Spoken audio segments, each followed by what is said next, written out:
Bismillahirrahmanirrahim. Assalamualaikum warahmatullahi wabarakatuh. Perkenalkan, kami dari kelompok 1 ingin mempresentasikan hasil kerja kami yang berjudul Antarmuka Sistem Berkas.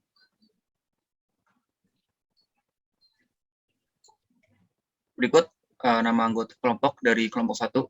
Yang pertama ada Arya dari Prasetyo dengan NIM 2020-23-0001. Yang kedua ada saya sendiri, Muhammad Rizky, dengan NIM 2020-23-0005. Yang ketiga ada Yayan Fadilah dengan NIM 2020-23-0019. Yang keempat ada Gagas Andalan dengan NIM 2020-23-0054. Yang kelima ada Muhammad Rafli dengan NIM 2020-23-0062. Ya, berikut adalah materi yang akan dibahas. Yang pertama ada konsep berkas, yang kedua ada metode akses, yang ketiga ada directory dan struktur disk, yang keempat ada pemasangan sistem file, dan yang terakhir ada file sharing dan perlindungan. Materi pertama, konsep berkas. Komputer dapat menyimpan informasi pada berbagai media penyimpanan, seperti hard disk, magnetic tape, dan optical disk. Agar sistem komputer nyaman digunakan, sistem operasi menyediakan pandangan logis yang seragam dari informasi yang disimpan. Sistem operasi mengabstraksi dari sifat fisik perangkat penyimpanannya untuk menentukan unit penyimpanan logis, yaitu file. File dipetakan oleh sistem operasi ke perangkat fisik. Perangkat penyimpanan ini biasanya tidak mudah menguap, sehingga kontennya tetap ada di antara sistem ribut. File adalah kumpulan informasi terkait bernama yang direkam pada penyimpanan sekunder. Dari sudut pandang pengguna, file adalah jatah terkecil dari penyimpanan sekunder logis, yaitu data tidak dapat ditulis ke penyimpanannya sekunder kecuali jika mereka berada di dalam file. Umumnya, file mewakili program, baik bentuk sumber maupun objek, dan data. File data mungkin numerik, alfabet, alfanumerik, atau biner. File dapat berbentuk bebas, seperti file teks, atau dapat diformat secara kaku. Secara umum, file adalah urutan bit, byte, baris, atau catatan, yang artinya ditentukan oleh pembuat dan pengguna file. Konsep file dengan demikian sangat umum. Selanjutnya, sebuah file diberi nama untuk kenyamanan pengguna manusia, dan disebut dengan namanya. Sebuah nama biasanya berupa serangkaian karakter, seperti contoh, .c.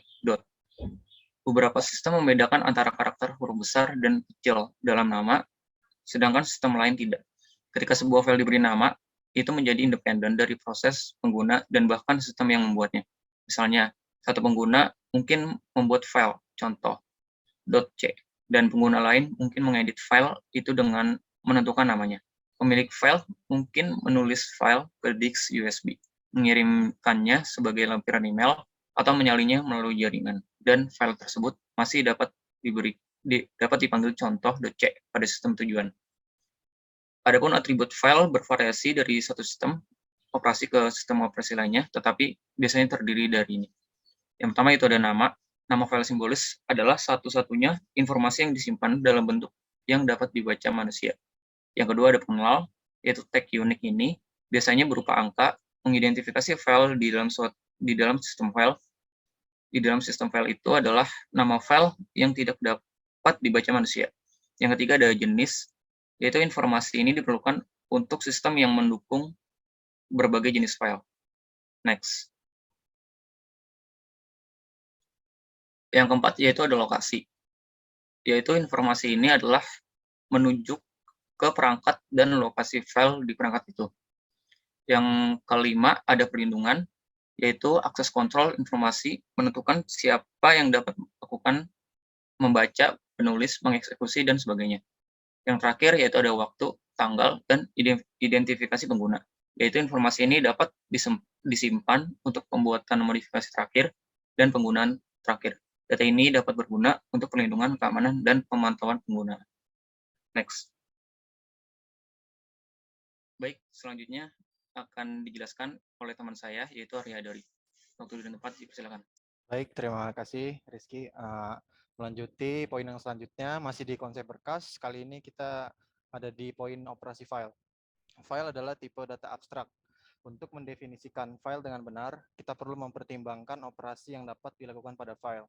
Sistem operasi dapat menyediakan panggilan sistem untuk membuat, menulis, membaca, memposisikan ulang, menghapus, dan memotong file. Mari kita periksa apa yang harus dilakukan sistem operasi untuk melakukan masing-masing dari 6 operasi file dasar ini.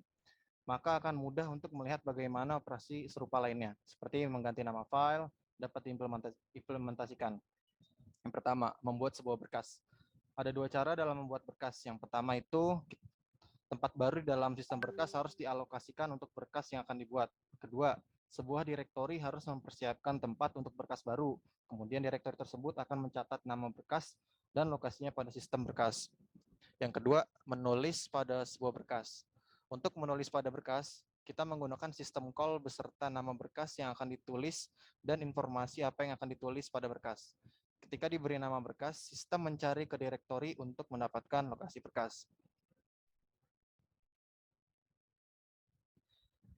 Yang ketiga, membaca sebuah berkas. Untuk dapat membaca berkas, kita menggunakan sistem call beserta nama berkas dan di blok memori mana berkas berikutnya diletakkan. Sama seperti menulis berkas, direktori mencari berkas yang akan dibaca dan sistem menyimpan petunjuk baca pada berkas di mana pembacaan berikutnya akan terjadi. Ketika pembacaan dimulai, penunjuk baca harus diperbarui. Yang poin keempat, menempatkan kembali sebuah berkas. Direktori yang bertugas untuk mencari berkas yang bersesuaian dan mengembalikan lokasi berkas pada saat itu. Menempatkan berkas tidak perlu melibatkan proses input-output. Operasi ini sering disebut pencarian berkas. Yang kelima, yaitu menghapus sebuah berkas. Untuk menghapus berkas, kita perlu mencari berkas tersebut di dalam direktori. Setelah ditemukan, kita membebaskan tempat yang dipakai berkas tersebut, sehingga tempat tersebut dapat digunakan oleh berkas lainnya dan menghapus tempatnya di direktori. Yang keenam, poin keenam, memendekkan berkas. Fungsi ini mengizinkan semua atribut tetap sama, tetapi panjang berkas menjadi 0. Hal ini lebih baik daripada memaksa pengguna untuk menghapus berkas dan membuatnya lagi.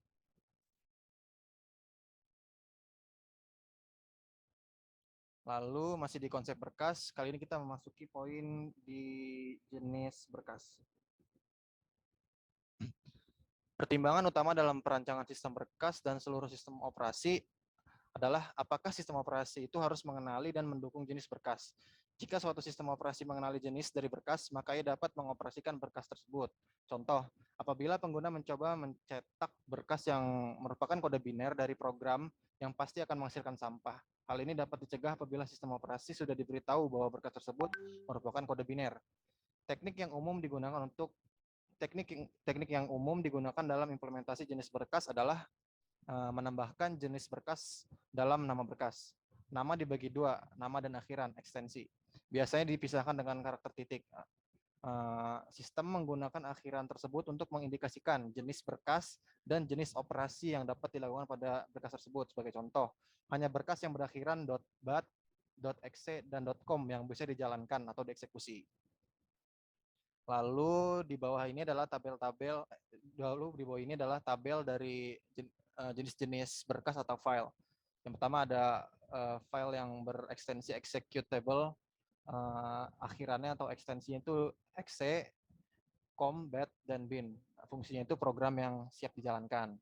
Lalu ada objek, kode asal, source code, batch, ada teks yang biasa digunakan untuk biasanya teks dari Notepad, lalu ada pengolah kata, itu biasa dari dokumen Microsoft Word biasanya, terus ada library, ada print gambar, ada archive, lalu ada objek lagi. Lalu masih di poin konsep berkas, kali ini kita akan melanjutkan ke poin struktur berkas. Kita juga dapat menggunakan jenis berkas untuk mengidentifikasi struktur dalam dari berkas.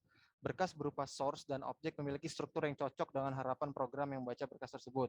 Suatu berkas harus memiliki struktur yang dikenali oleh sistem operasi. Sebagai contoh, sistem operasi menginginkan suatu berkas yang dapat dieksekusi memiliki struktur tertentu agar dapat diketahui di mana berkas tersebut akan ditempatkan di memori dan di mana letak instruksi pertama berkas tersebut. Beberapa sistem operasi mengembangkan ide ini sehingga mendukung beberapa struktur berkas dengan beberapa operasi khusus untuk memanipulasi berkas dengan struktur tersebut. Kelemahan dari struktur ini memiliki dukungan terhadap beberapa struktur berkas adalah ukuran dari sistem operasi dapat menjadi besar. Jika sistem operasi mendefinisikan 5 struktur berkas yang berbeda, maka ia perlu menampung kode untuk diperlukan untuk mendukung semuanya. Sangat berguna bagi sistem operasi untuk mendukung struktur berkas yang sering digunakan, karena akan menghemat pekerjaan pemrogram.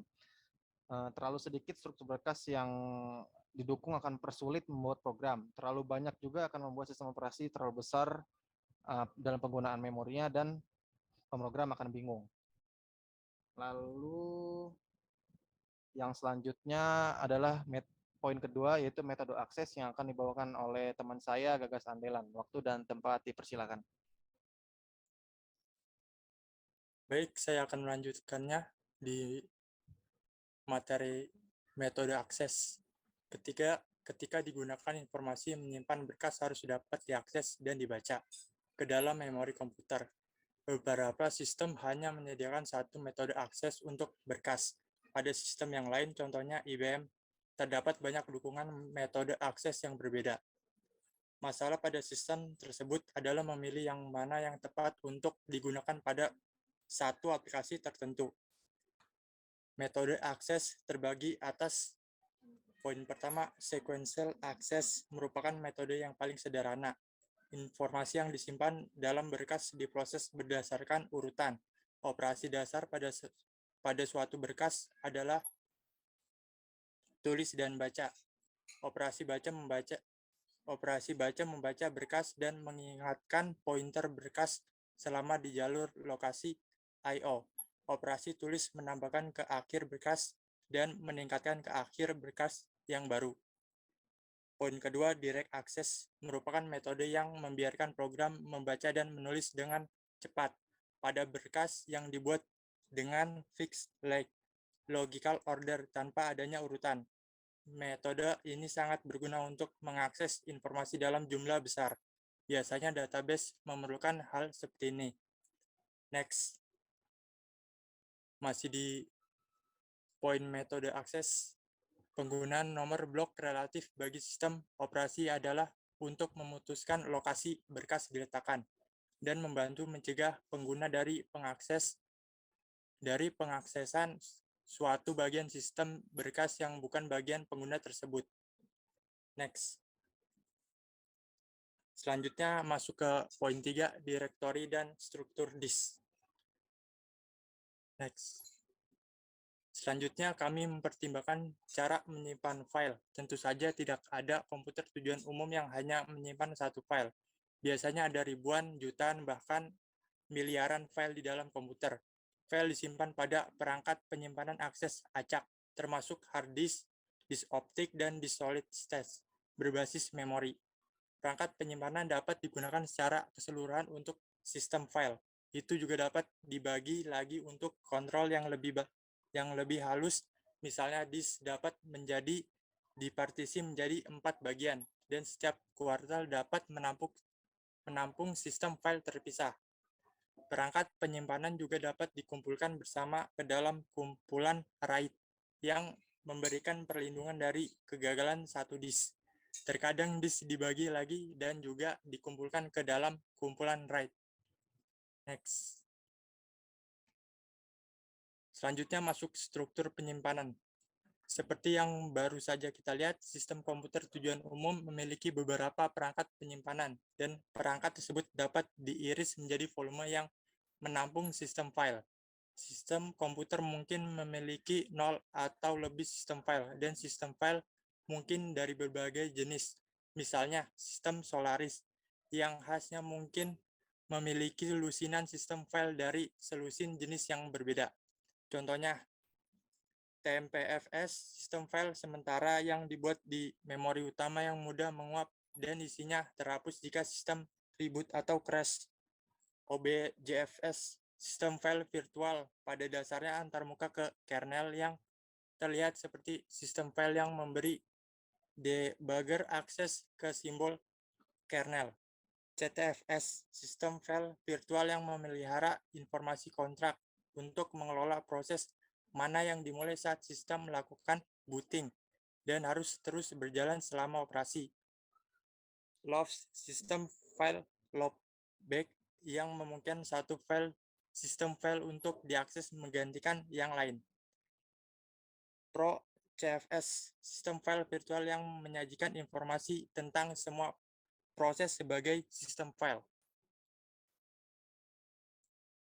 Selanjutnya UFS dan ZFS, sistem file tujuan umum. Sistem file komputer kemudian bisa sangat luas, bahkan di dalam sistem file akan berguna untuk memisahkan file ke dalam grup dan mengelola serta bertindak atas grup tersebut. Selanjutnya masuk ke point X teaser directory. Directory dapat dilihat berbagai tabel simbol yang menerjemahkan nama file ke entry directory mereka. Jika kita mengambil pandangan seperti itu, kita melihat bahwa directory itu sendiri dapat diatur dalam banyak cara. Organisasi harus mengizinkan kita untuk menyisipkan entry, menghapus entry, mencari entry bernama, dan membuat daftar semua entry dalam directory. Saat mempertimbangkan struktur directory tertentu, kita perlu mengingat operasi yang akan dilakukan pada directory, yaitu cari berkas. Kita harus dapat mencari struktur directory untuk menemukan entry untuk file tertentu. Karena file memiliki nama simbolis dan nama yang mirip dapat menunjukkan hubungan antar file. Kita mungkin ingin dapat menemukan semua file yang namanya cocok dengan pola tertentu. Yang kedua, buat berkas file baru perlu dibuat dan ditambahkan ke directory. Yang ketiga, hapus berkas ketika file tidak lagi diperlukan. Kami ingin dapat menghapusnya dari directory. Yang keempat, daftar directory. Kita harus dapat membuat daftar file dalam directory dan isi entry directory untuk setiap file dalam daftar. Selanjutnya, ganti nama berkas karena nama file mewakili isinya kepada penggunanya. Kita harus bisa mengganti nama ketika isi atau kegunaannya file berubah. Selanjutnya, lintasi sistem berkas. Kami mungkin ingin mengakses setiap directory dan setiap file dalam struktur directory. Untuk keandalan, sebaiknya simpan konten dan struktur seluruh sistem file secara berkala. Seringkali kami melakukan ini dengan menyalin semua file ke pita magnetik. Teknik ini menyediakan salinan cadangan jika terjadi kegagalan sistem. Selanjutnya akan dilanjutkan oleh Muhammad Rafli. Masuk ke poin 4, pemasangan sistem file. Ya, saya akan melanjutkan penjelasan dari teman saya, yaitu Gagas. Poin keempat, pemasangan sistem file. Pemasangan sistem file. Sama seperti file yang harus dibuka sebelum digunakan, sistem file harus dipasang sebelum dapat tersedia dalam proses sistem tersebut. Lebih khusus lagi, struktur directory dapat dibangun dari beberapa volume yang harus dipasang agar tersedia dalam ruang nama sistem. Prosedur pemasangan sangat mudah, yaitu sistem operasi diberi nama perangkat dan titik pemasangan lokasi di dalam struktur file tempat sistem file akan dilampirkan. Beberapa sistem operasi mengharuskan jenis sistem file yang disediakan. Sementara lainnya, memeriksa struktur perangkat dan menentukan jenis sistem file. Biasanya, titik mount adalah directory kosong.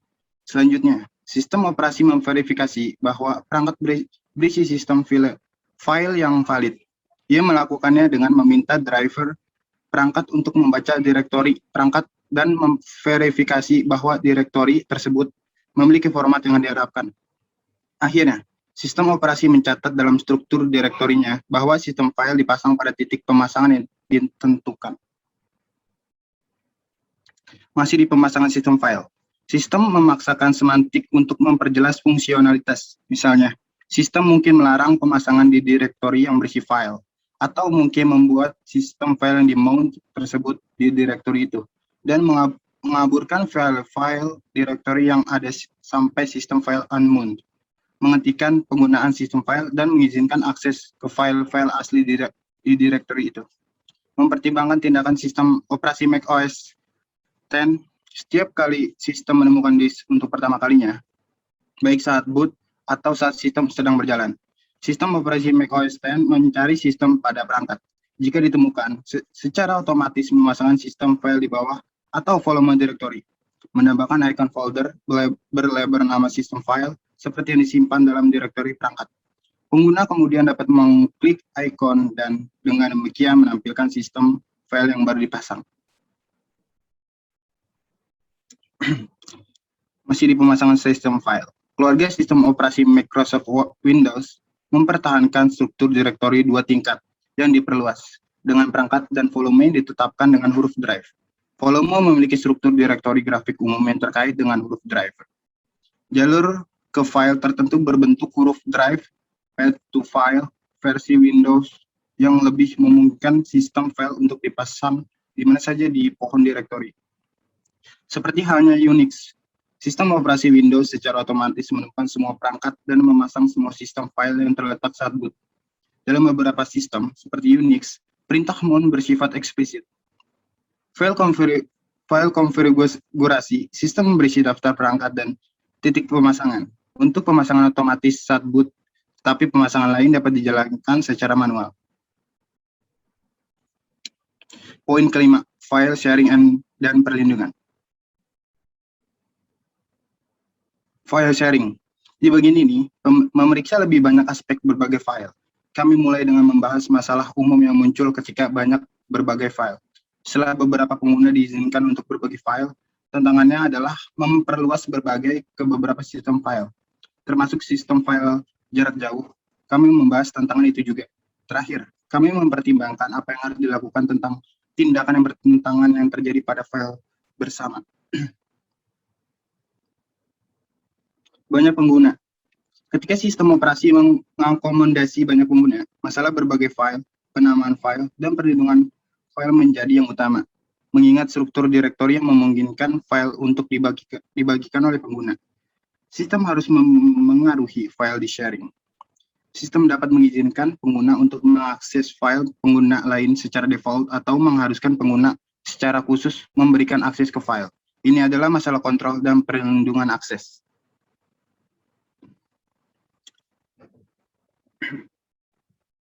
File sharing. Untuk menerapkan berbagai dan perlindungan, sistem harus memelihara lebih banyak atribut file dan direktori daripada yang dibutuhkan pada sistem pengguna tunggal. Meskipun banyak pendekatan telah diambil untuk memenuhi persyaratan ini, sebagian besar sistem telah berevolusi untuk menggunakan konsep file atau direktori, pemilik atau pengguna, dan kelompok. Pemilik adalah pengguna yang dapat mengubah atribut dan memberikan akses dan yang memiliki kontrol yang paling atas file. Atribut grup mendefinisikan subset pengguna yang dapat berbagi akses ke file. Pemilik dan ID grup dari file atau directory yang diberikan disimpan dengan atribut file lainnya. Saat pengguna meminta operasi pada file, ID pengguna dapat dibagikan dengan atribut pemilik untuk menentukan apakah pengguna yang meminta adalah pemilik file. Demikian juga, ID grup dapat dibandingkan.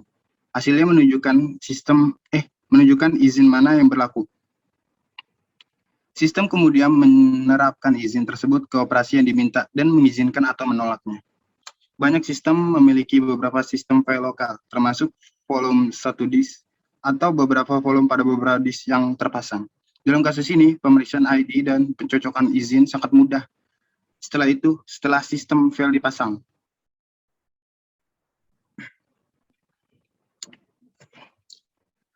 Selanjutnya akan dilanjutkan oleh teman saya, yaitu Yayan Fadilah.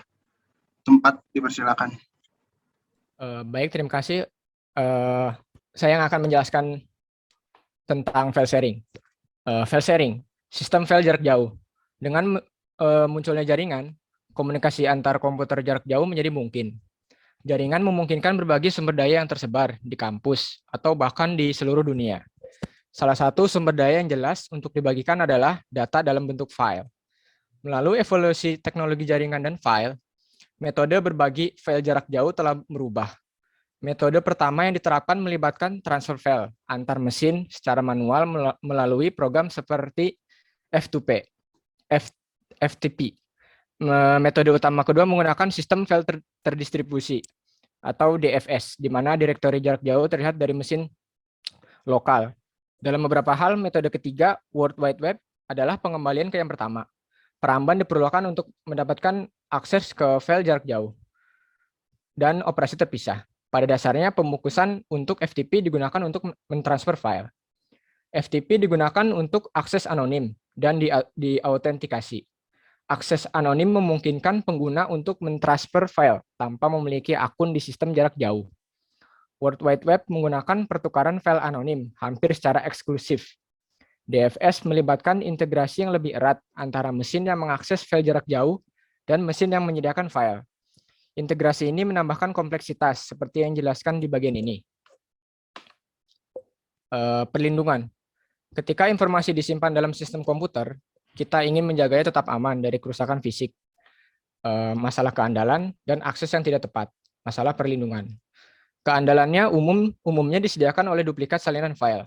Banyak komputer memiliki program sistem yang secara otomatis atau melalui intervensi operator komputer, menyalin file disk ke tape secara berkala, ataupun seperti media hard disk atau SSD eksternal, sekali per hari atau minggu atau bulan, untuk memelihara salinan jika sistem file secara tidak sengaja dihancurkan. Cuman di sini kita bisa opsional untuk memakai seperti Google Drive, GPshare, ataupun tempat menyimpan file lainnya. Sistem file dapat rusak oleh masalah perangkat keras, seperti kesalahan dalam membaca atau menulis, lonjakan atau kegagalan daya, seperti tiba-tiba mati lampu, terutama bagi yang menggunakan hard disk, terus benturan kepala, kotoran, suhu ekstrim, dan perusakan.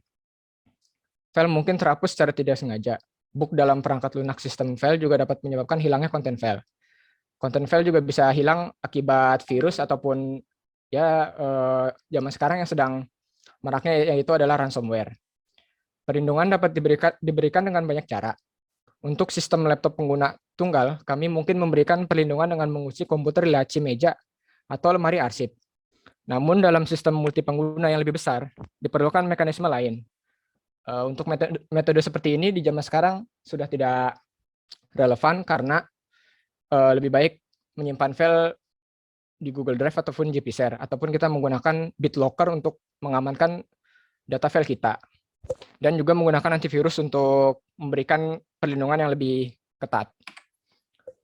Jenis akses. Kebutuhan untuk melindungi file adalah akibat langsung dari kemampuan untuk mengakses file. Sistem yang tidak mengizinkan akses ke file pengguna lain tidak dapat memerlukan perlindungan. Dengan demikian, kami dapat memberikan perlindungan lengkap dengan melarang akses, atau kami dapat memberikan akses gratis tanpa perlindungan. Kedua pendekatan tersebut terlalu ekstrim untuk penggunaan umum. Yang dibutuhkan adalah akses terkontrol. Mekanisme perlindungan memberikan akses terkontrol dengan membatasi jenis akses file yang dapat dilakukan. Akses diizinkan atau ditolak tergantung pada beberapa faktor. Salah satunya adalah jenis akses yang diminta. Beberapa jenis operasi yang berbeda dapat dikendalikan, seperti membaca, baca dari file, menulis atau menulis ulang file, menjalankan, muat file ke dalam memori dan jalankan, menambahkan, tulis informasi baru di akhir file, menghapus, hapus file, dan kosongkan ruangnya untuk kemungkinan penggunaan kembali. Daftar nama, dan atribut file. Pendekatan yang paling umum untuk masalah perlindungan adalah membuat akses bergantung pada identitas pengguna. Pengguna yang berbeda mungkin memerlukan jenis akses yang berbeda ke file atau direktori. Skema paling umum untuk mengimplementasikan akses yang bergantung pada identitas adalah mengaitkan dengan setiap file dan direktori, dan daftar kontrol akses atau ACL, menentukan nama pengguna dan jenis akses yang diizinkan untuk setiap pengguna. Ketika pengguna meminta akses ke file tertentu, sistem operasi memeriksa daftar akses yang terkait dengan file itu. Jika pengguna tersebut terdaftar untuk akses yang diminta, akses tersebut diperbolehkan. Jika tidak, pelanggaran perlindungan terjadi, dan pekerjaan pengguna ditolak akses ke file. Pendekatan ini memiliki keuntungan memungkinkan metodologi akses yang kompleks. Masalah utama dengan daftar akses adalah panjangnya. Dalam sistem Unix, proteksi direktori dan proteksi file ditangani dengan cara yang sama. Terkait dengan setiap subdirektori adalah 3 bidang, pemilik, grup, dan masing-masing terdiri dari 3 bit RWX. RWX ini, R itu adalah read, W itu adalah write, X itu adalah execute. Dengan demikian, pengguna dapat membuat daftar konten subdirektori hanya jika R bit diatur di bidang yang sesuai. Demikian pula, pengguna dapat mengubah direktori saat ini ke direktori direktori lain saat ini, misalnya FOO, atau hanya jika X sedikit terkait dengan FOO subdirektori diatur di bidang yang sesuai. Contoh daftar direktori dari lingkungan Unix ditunjukkan di bawah ini. Bidang pertama menjelaskan perlindungan file atau direktori. Karena karakter pertama menunjukkan subdirektori. Juga ditampilkan jumlah tautan ke file, nama pemilik, nama grup, ukuran file dalam byte, tanggal modifikasi terakhir, dan terakhir nama file, dengan ekstensi opsional. Agar skema ini berfungsi dengan baik, izin dan daftar akses harus dikontrol dengan ketat. Kontrol ini dapat dilakukan dengan beberapa cara. Misalnya dalam sistem Unix, grup dapat dibuat dan dimodifikasi hanya oleh manajer fasilitas atau oleh pengguna super manapun. Dengan demikian, kontrol dicapai melalui interaksi manusia. Sekian presentasi dari saya. Selanjutnya akan dibawakan oleh Rizky untuk penutupan presentasi kita kali ini. Baik, terima kasih atas waktunya. Oke, itulah presentasi dari kelompok kami. Kurang lebihnya mohon maaf. Wassalamualaikum warahmatullahi wabarakatuh.